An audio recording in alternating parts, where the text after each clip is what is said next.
There's a whisper in the silence between thoughts, a hum, a frequency, so subtle that most miss it, yet so powerful that entire lives pivot around it. That whisper is not just a sound, it's a signature, a tone of being.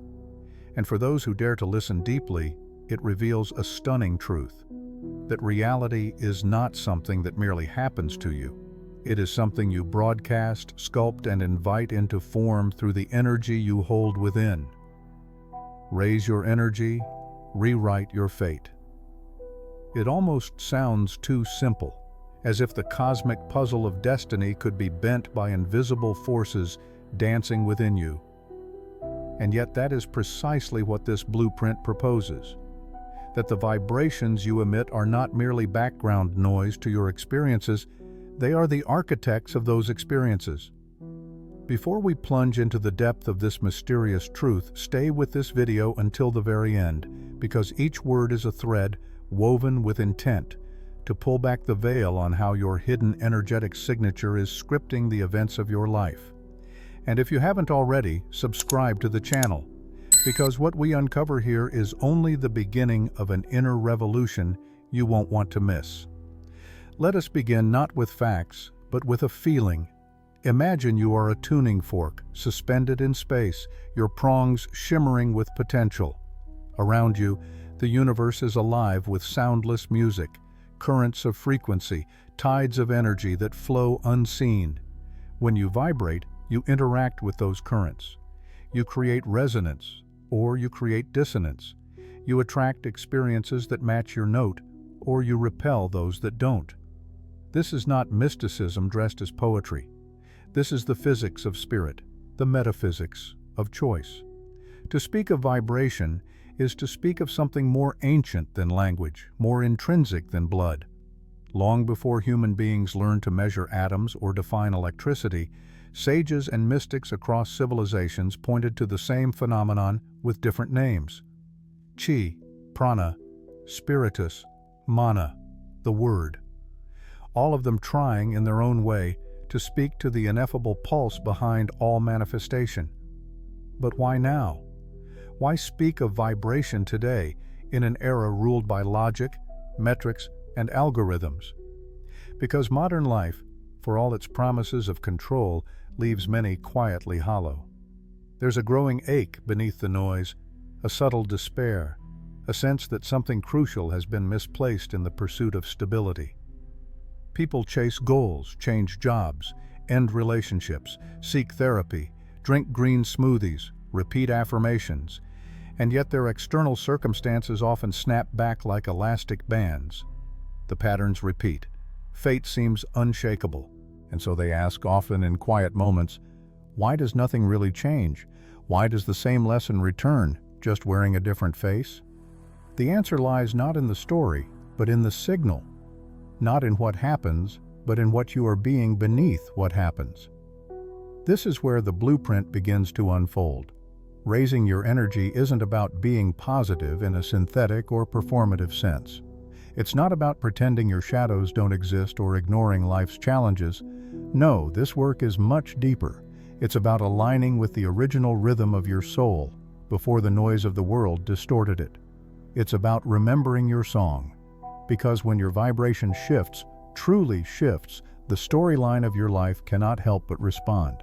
Just like a new radio station overrides the static, a new frequency overrides old fate. This is not easy work, but it is natural work, and that distinction changes everything. Imagine a river, dammed and diverted. It takes effort to break the dam, yes, but once broken, the flow returns by its own nature. Raising your vibration is not an act of force, it is an act of release, a return to the current you were always meant to ride. The vibration blueprint, then, is less of a formula and more of a rediscovery. It does not ask you to become something new. It asks you to remember what you are, beneath the distortion, to reclaim the original clarity of your signal, and in doing so, to watch as life reshapes itself in honor of your new frequency. But understand this, vibration is not something you switch on like a lamp. It's a living dialogue between your thoughts, emotions, breath, choices, and the silent beliefs embedded in your unconscious. Every moment you are broadcasting a frequency to the field of existence. And that field responds, not to your desires, not to your words, but to your energetic truth. That's why affirmations sometimes fail. That's why visualization sometimes backfires. Because the words say one thing, but the frequency says another. And so we begin this journey not by learning, but by remembering, by listening inward, by quieting the storm long enough to hear that ancient hum once more, by recognizing that energy is the seed and fate is the fruit. To raise one is to change the other.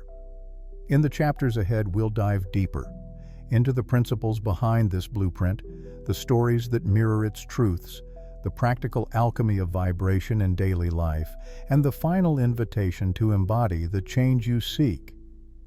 But for now, let this truth settle into your bones. You are not stuck. You are not cursed. You are not broken.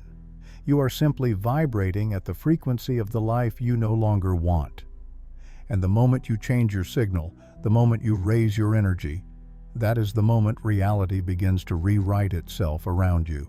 If the introduction was a key turning in a lock, then this section is the slow creaking of a great ancient door, one that opens not to a new room, but to a new dimension of understanding. The vibration blueprint is not a myth, nor is it a motivational slogan designed to dazzle and disappear. It is a map. Not a map of roads or destinations, but of resonances, of harmonics that chart the path between your inner frequency and the outer reality it calls forth. At the heart of this blueprint is one radiant axiom. You do not live in a world of matter. You live in a world of meaning carried on waves of energy.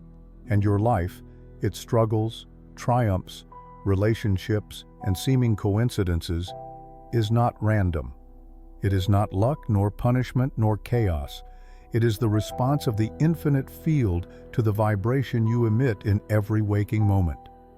To truly grasp this, imagine standing in front of a mirror that reflects not your appearance, but your essence, not your face, but your frequency. This mirror is life itself. When your energy vibrates with fear, lack, resentment, or shame, that frequency is echoed back in the form of scarcity, conflict, and stagnation.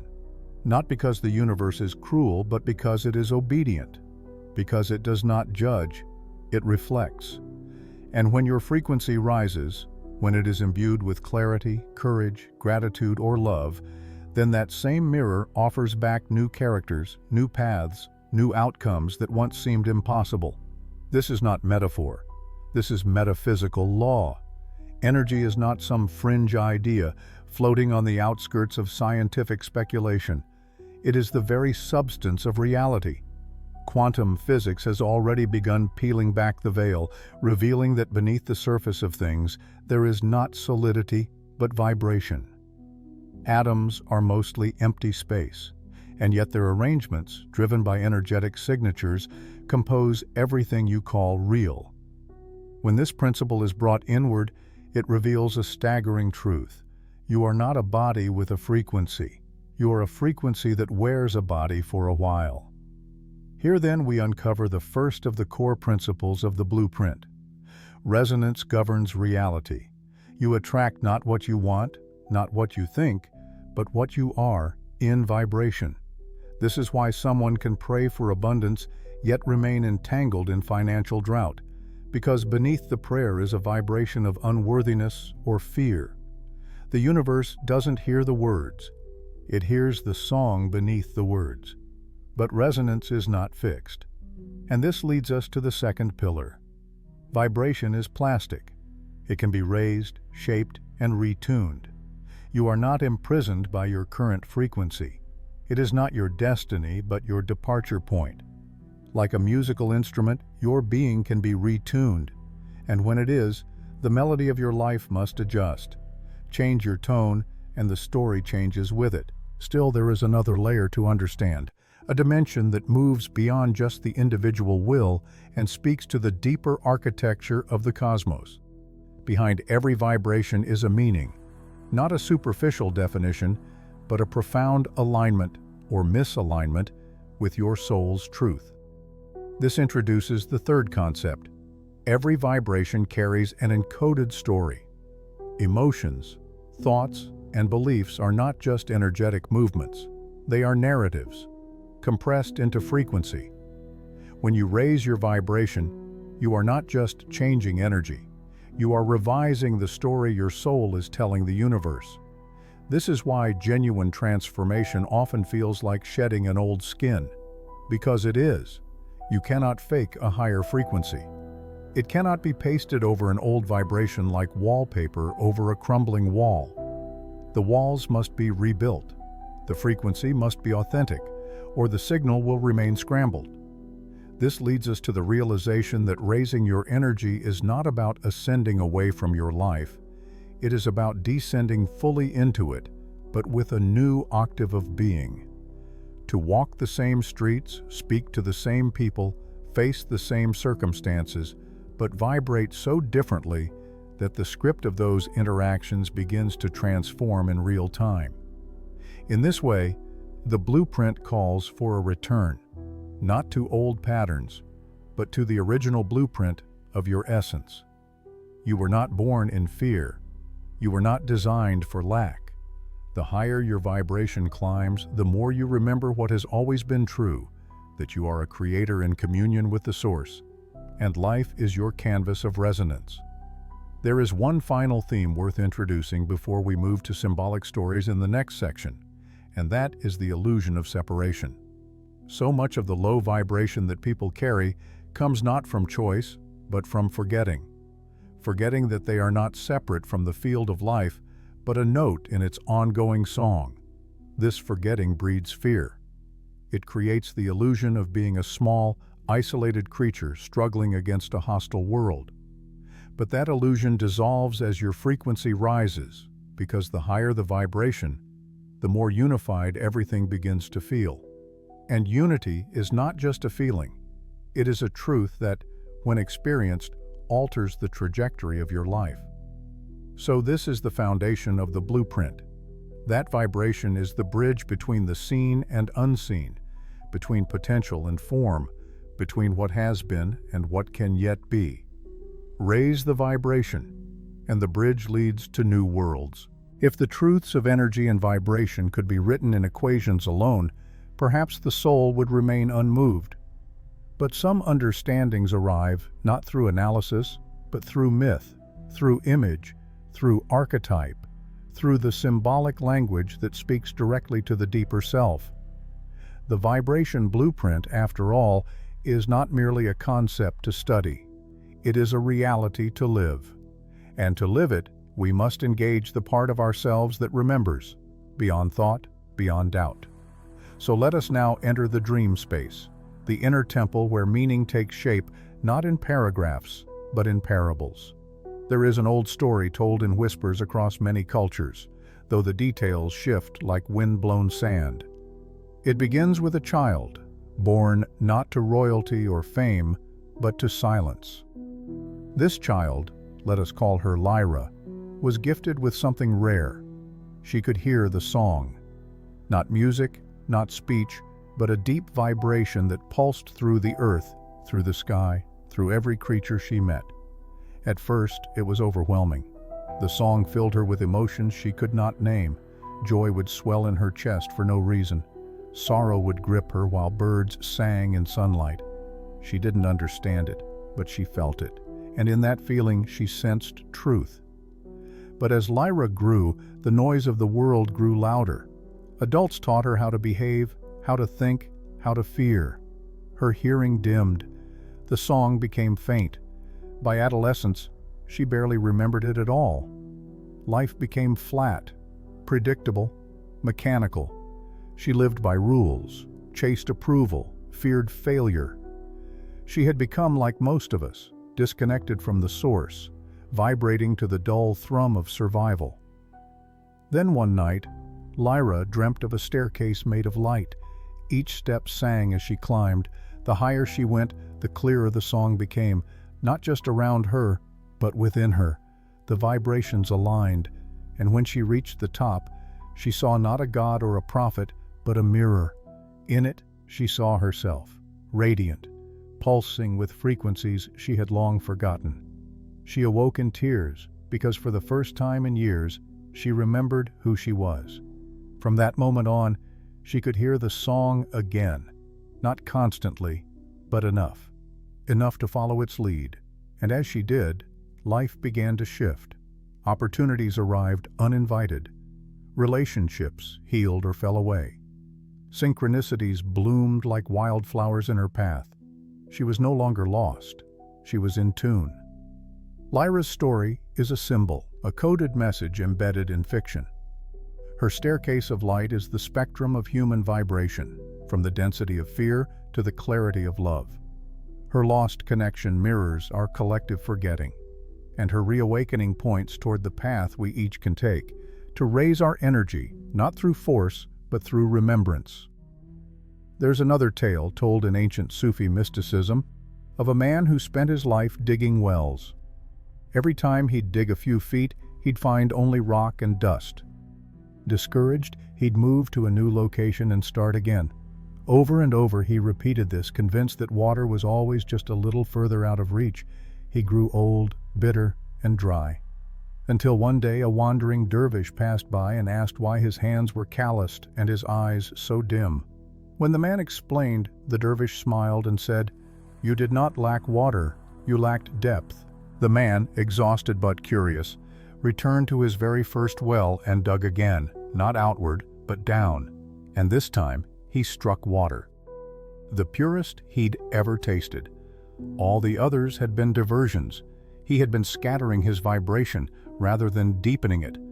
This too is a symbolic truth of the vibration blueprint. Most people, in their search for change, keep changing direction. New affirmations, new goals, new trends.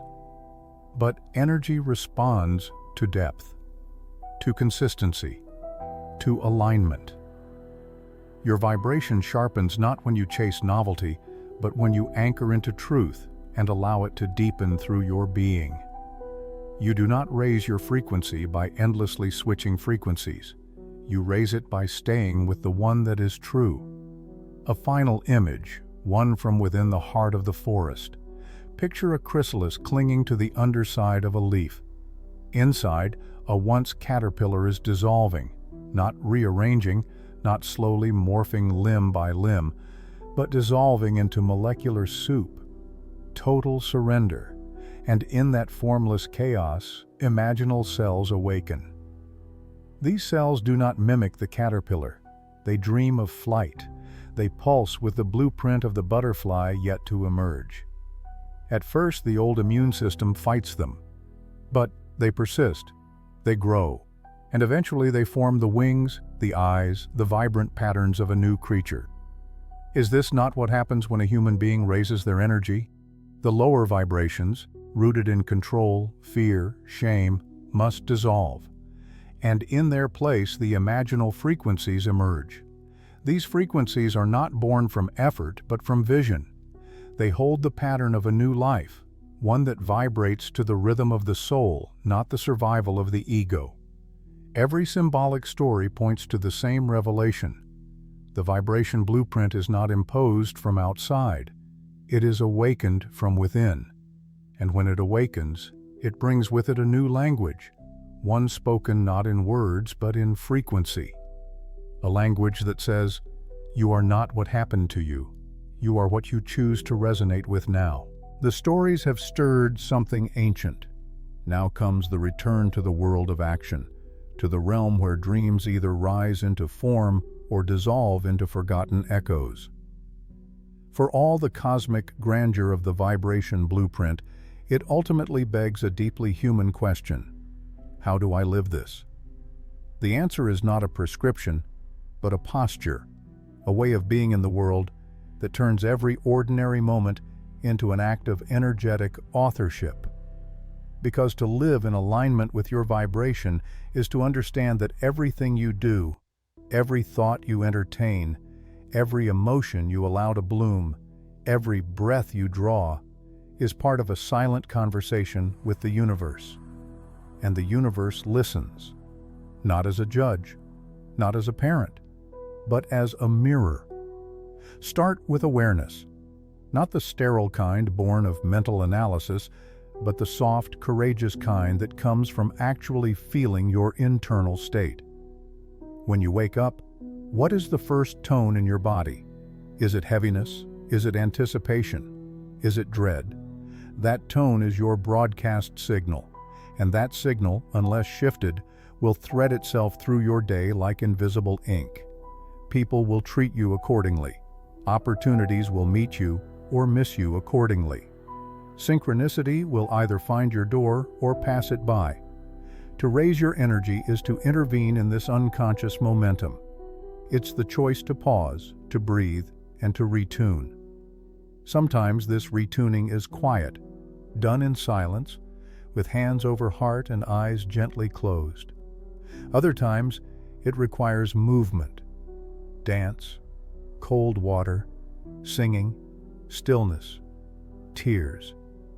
Whatever returns your body and mind to the frequency of life rather than fear. You don't raise your vibration with effort, you clear it with presence. The higher tones emerge on their own when the lower ones are released. But beware the trap of trying to be high vibration as a form of spiritual performance. The universe does not respond to pretending. You cannot trick the frequency field with mantras you do not believe. Raising your vibration does not mean always being happy. It means being honest, being awake, and choosing the energy that aligns with your truth, even when that truth is messy or raw. Anger transmuted consciously can become courage. Sadness honored can become clarity. Denied, they stagnate. Accepted, they evolve.